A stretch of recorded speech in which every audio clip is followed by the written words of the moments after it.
capable d'y répondre, bien entendu. Alors, il ne faut pas se leurrer. Vous savez à quel moment on a besoin de l'opium? Vous le voyez aujourd'hui, on est en train d'essayer de légiférer sur le cannabis. Pour nos malades, enfin, je me rappelle de l'époque où il y a 8 ans encore, j'étais en service, je comprends que le cannabis soit... Mais aujourd'hui, on entend de plus en plus qu'il serait en vente, la possibilité qu'il soit en vente libre. Et pour quelle raison ai-je besoin de... Comment dire? Pas de me défoncer, parce que ce ne sont pas des drogues dures, mais de m'étourdir un peu.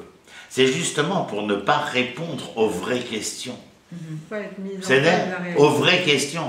Et je trouve, permettez-moi de vous dire, puisqu'on se connaît suffisamment, mais qu'on le fera entendre haut et fort dans nos extérieurs, certains d'entre nous ont une nécessité, et je dirais, entre guillemets, morbide, de vouloir s'attacher à tous ces succès d'années d'étourdissement, peut-être pour s'éviter de penser au problème essentiel. Le problème essentiel aujourd'hui, c'est l'avenir de la génération de nos enfants. L'essentiel aujourd'hui, c'est de penser au présent de notre génération, de ce que nous sommes en train de construire, de réaliser. Ce matin, j'ai entendu le Rav Yonah Gutman, merveilleusement, et comment il s'appelle, Menachem Horowitz, de lui poser la question et de lui dire, Rav Gutman, parce qu'il y a des, vous savez qu'il y a des recherches, mais bon, quand vous viendrez au Café d'Inde, vous en saurez plus avec le professeur Hatzman, il y a la génétique Netzar, ce qu'on appelle, c'est la recherche, le projet Gilgamesh. Si vous ne savez pas ce qui c'est Gilgamesh, vous allez sur Internet, vous saurez. C'est ceux qui disent que l'histoire de Noir et du déluge c'est du pipeau, et qu'en vérité tout a été pris et copié de l'histoire de Gilgamesh dans l'Antiquité. Bon, bref, faire passer. Le projet Gilgamesh, c'est l'éternité. C'est vouloir vivre. Aujourd'hui, le professeur Kurzweil, avec la société Calico que Google a créée et où il a investi $1 milliard, est persuadé que nous commençons à avoir les moyens d'une longévité de vie qui dépasse les centaines d'années. Pachout, aujourd'hui, c'est ce qu'on affirme. 150, 180 ans, c'est Birklal, au niveau de la science, de la recherche aujourd'hui, c'est même plus une utopie, c'est quelque chose qu'il manque 2-3 données pour arriver sur le jeu génétique à faire que bon, c'est pas notre sujet. Mais le Rav Yonah Gutman ce matin, donc Menachem Horowitz, je lui dis, qu'est-ce que vous pensez de tout ce qui se dévoile? Tous les jours ça sort. Il n'y a pas besoin simplement de recevoir les revues scientifiques ou médicales. Aujourd'hui sur Internet, tout le monde est au courant de tout ça. Et le Rav Yonah Gutman lui dit, mais dans tout le texte toranique, on ne parle pas une seule fois ni de Triat Hametim, ni de Olam Haba, rien. Un de ceux qui établissent cela comme l'un des 13 préceptes essentiels, c'est le Rambam qui parle du Triat Hametim. Mais ce que nos sages de la pensée profonde parlent, c'est faire de ce monde présent un monde futur, c'est-à-dire un monde Metoukan, c'est-à-dire un monde réparé, un monde harmonieux. C'est cela le Olam Haba. Alors, le Rav Yonah Gutman, il dit, et je suis content de dire la même chose, nous ne sommes pas là pour regretter le passé, ou pour espérer un demain, mais pour faire notre présent. D'ailleurs, la Havaya, l'existence de l'être, elle vient de Hové, qui veut dire en hébreu présent. La Havaya. Et si vous êtes capable de votre Hové d'en faire une Havaya, votre Havaya devient quelque chose d'extraordinaire, une Havaya, l'expérience de votre vie. Merveilleux, n'est-ce pas, Eliaou? Non, je t'ai plus. Tov. Achar yashuvu bnei Israël ubikshu et Adonai Elohem. Et quand ils ont demandé l'Éternel, moi la vérité, si celui qui parle de Hoshea, j'aurais dit, comme certains disent aujourd'hui, construit le Beth Amikdash, on a le Kohen avec tous les habits et les étincelles des pierres précieuses, etc. Vers David Malkam, Bikshu et Elohim, ואת דוד מלכם. אחר ישובו בני ישראל וביקשו את אדוני אלוהיהם. C'est-à-dire que la possibilité de revenir, c'est parce qu'il y a une fidélité. C'est pour ça que je n'emploie pas le mot Emouna, vous vous rappelez. Une fidélité, une confiance et une vérité dans le credo d'Israël, qui fait que je me mets en route pour revenir. Mais si je reviens, à quoi j'aspire d'abord pour pouvoir y déposer plus? Le baptême. Non, le l'indépendance, la souveraineté, le roi. C'est ça que je demande. Et David Malkam. Et sachez que l'exégèse biblique, Birlal, elle parle de cela de manière très explicite. Je ne veux pas rentrer dedans, mais sachez que dans le Midrash, la chose est claire, c'est-à-dire que le fait de s'interroger, d'y apporter des réponses, c'est bien parce que nous interrogeons quelque chose qui va au-delà de nous. Quand on t'a proposé l'Ouganda, il fallait aller en Ouganda, ça y a pas chaud, les Anglais te disent on te donne, va en Ouganda. Il y aurait moins de soucis du point de vue de l'agriculture, moins de marécages, moins de sable, etc. C'était facile. Et ceux qui répondent à un monsieur Herzl qui parle que, et encore le malheureux Herzl, il n'y croit pas non plus à l'Ouganda.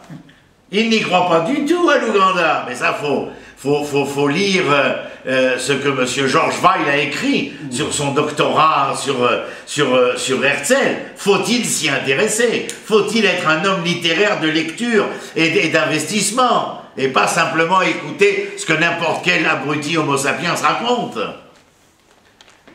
Il n'est pas d'accord non plus, mais dans la salle, qui va sortir de la salle en disant l'Ouganda, jamais, Eretz Israël, d'abord et avant tout? Qui c'est ceux qui sortent? Les bolcheviks, les révolutionnaires russes. Ils ont une kippa sur la tête. Ils ont les capotes sur le dos. Ils ont des pailleuses sur les oreilles. Jamais l'Ouganda, Eretz Israël. Et le fait d'avoir créé ce mouvement contraire, antinomique à la volonté de la nation puissante anglaise, eh bien, va faire que quoi? Eh bien, fait que, en fin de compte, ces révolutionnaires-là vont provoquer la nécessaire continuité de vouloir Eretz Israël.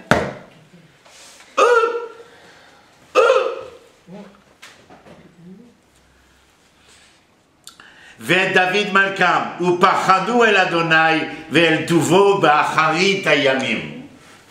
מה זה אחרית הימים? C'est la première fois qu'on rencontre le terme de Acharit Hayamim, c'est quand? Quand Yaakov veut bénir ses enfants, qu'est-ce qu'il leur dit? Venez, je vais vous dévoiler quel sera le monde à venir. Il n'y a pas d'olam là-bas. Le monde à venir, Acharit Hayamim. Les jours d'après. Les jours d'après. Les jours d'après quoi? Les jours d'après de ce tumulte. De ce tumulte. De la douleur, de la souffrance, de la divergence, de ce temps où les hommes font la guerre. Il est témoin, Yaakov, le pauvre. Hein, qu'est-ce qui a marqué? Il est arrivé de chez Lavan, El Amnucha Vel Anachala. Qu'est-ce qu'il dit Rashi? Il croyait qu'il était arrivé à bon port. Qu'est-ce qu'il y a eu à ce moment-là? Dina et Shrem. Dina et Shrem. Et qu'est-ce qu'il leur dit? Venez, à vous, je vais vous dévoiler ce dont vous serez les témoins. Be'acharit hayamim. De ce qu'il y aura dans les jours d'après. Ces mêmes jours, mais des jours d'après. Pourquoi? Essayez de penser avec moi. Je fais une parenthèse, exprès. Essayez de penser avec moi. Mettez-vous dans la tête de ceux qui, les premiers, sont venus écrire le sens de Olam Haba, un monde futur. Qu'avaient-ils derrière la tête lorsqu'ils écrivaient cela? Et je ne viens pas dire que c'est mal. J'essaye simplement, toujours, comme les chercheurs, d'essayer de comprendre et d'entendre pourquoi on peut en venir à dire... Pour adoucir. À adoucir quoi? À quel moment est-ce que le terme de Olam Haba est apparu? Bidiou, tu l'as dit, mais tu l'as déduit logiquement. D'abord parce que tu es une femme. Un homme, ça lui aurait pris la soirée jusqu'à minuit avant de comprendre cette éternité. Mais l'intuition logique, bidatite de la femme, elle est capable de comprendre la réponse que tu as donnée, tac, tac, tac. Ça n'a pu être écrit que dans un lieu où la souffrance et la douleur étaient trop importantes et où nous n'avions plus la souveraineté, l'indépendance, le Kohen, le Beth Amikdash, qu'on vient de dire maintenant. Qu'est-ce que je pouvais dire à Rémi? Qu'est-ce que je pouvais dire à Martine? On vit d'amour et d'eau fraîche. On continue la platonique. Alors qu'est-ce qu'on dit? Mais vous inquiétez pas, ce n'est pas comme ça. Il y a le monde futur. Lui, il parle des jours d'après. Faites de votre présent ce qui pourra être votre demain. C'est un col. C'est philosophique. Quel Asma. On dirait qu'on a peur. À la discussion Shabbat, il y avait une grande partie de mes enfants et des petits-enfants. Un bon moment à passer, mais aussi un bon moment à se remettre après. Et donc, ils discutaient. Abba, bon, tout le monde a lu l'article, le journal était partout, bien entendu, c'était de grande folie. Et qu'est-ce que c'est la philosophie? Et la philosophie, c'est pas simplement l'amour de la sagesse.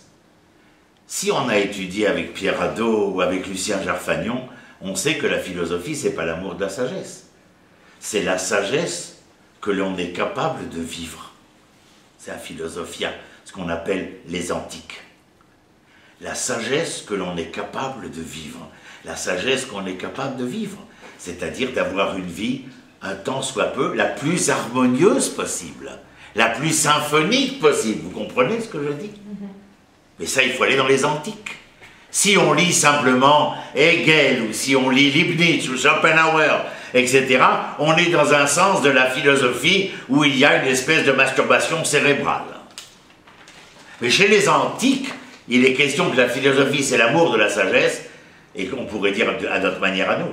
Je ne t'aime pas simplement pour vivre un bel amour, parce qu'on resterait dans ce que nous appelons, entre guillemets, ça aussi, les amours platoniques.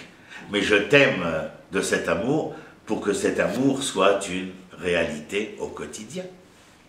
Quelqu'un y trouverait à redire à cela? Bien entendu que non. Donc vous comprenez que lorsqu'il dit ici « Ou pachadou el Adonai ve'el tovo » mais pachadou, c'est pas, oui, mais c'est pas la peur. C'est pas la peur. C'est véritablement aussi ici une crainte vis-à-vis de l'Éternel. C'est-à-dire une crainte de ne pas pouvoir réaliser ce à quoi nous avons prêté serment.